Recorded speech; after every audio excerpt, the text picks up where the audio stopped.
President, let me take a moment to commend the leadership of our minority leader on this issue. He has really made it a priority in the caucus. He has seen its effects at home in Nevada, and he is a really outstanding voice in this area, and I'm very grateful to him.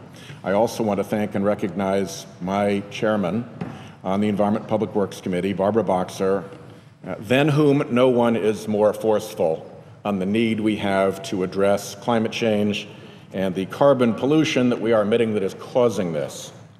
Mr. President, we are here just after the 6-month anniversary of an interesting statement that was made by the Republican chairman of the Energy Committee, the senator from Alaska. 6 months ago, January 22nd to be exact, she said, "What I'm hoping that we can do now is get beyond the discussion as to whether climate change is real and talk about what do we do." January 22nd on the Senate floor, 6 months ago. What have we seen from the majority party in the 6 months since their energy chairman said, we need to get to this question, we need to concede that climate change is real, and we need to address what do we do? We've seen exactly nothing. That is to say, nothing but complaints. Oh, the president's clean power plan is no good. Oh, we should have massive resistance to the president's clean power plan. Oh, we should defund the EPA. These are the thoughts that the Republican majority brings as we face this question. So it's worth looking at some of the folks who are very clear that climate change is a real problem. Here's one, NASA.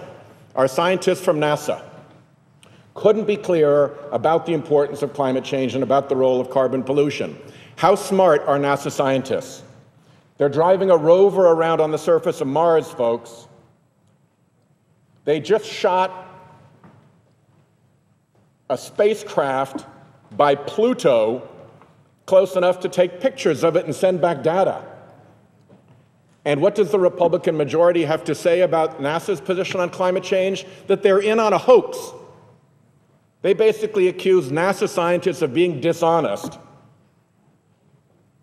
even though they're the ones who put our country on the surface of Mars and who put an American vehicle close enough to Pluto to take pictures of it.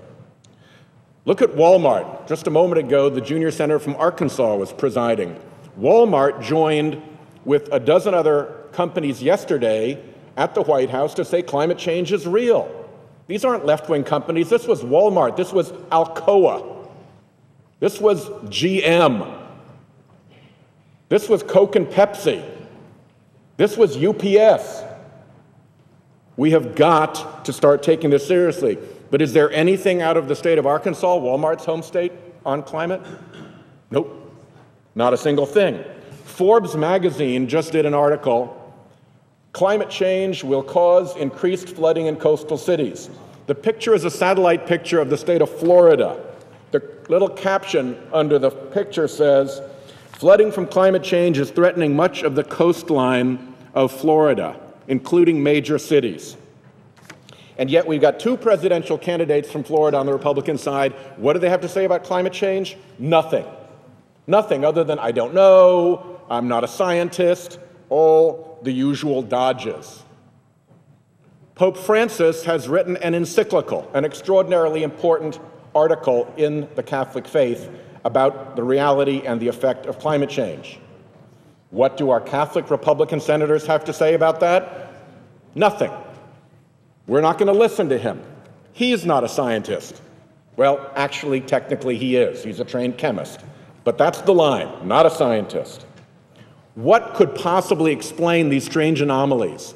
The biggest corporation in Arkansas knows that climate change is a problem, and nothing from the senators from Arkansas. The coastline of Florida is under immediate threat, according to Forbes magazine, the capitalist tool. And the presidential candidates from Florida can't say a single thing about it. The Pope is calling on us. The senator's time has expired. May I ask unanimous consent for a closing minute? Without objection. The last thing I'll mention is that there is a common thread that links all of this, and it is money. The Koch brothers are putting hundreds of millions of dollars into this election.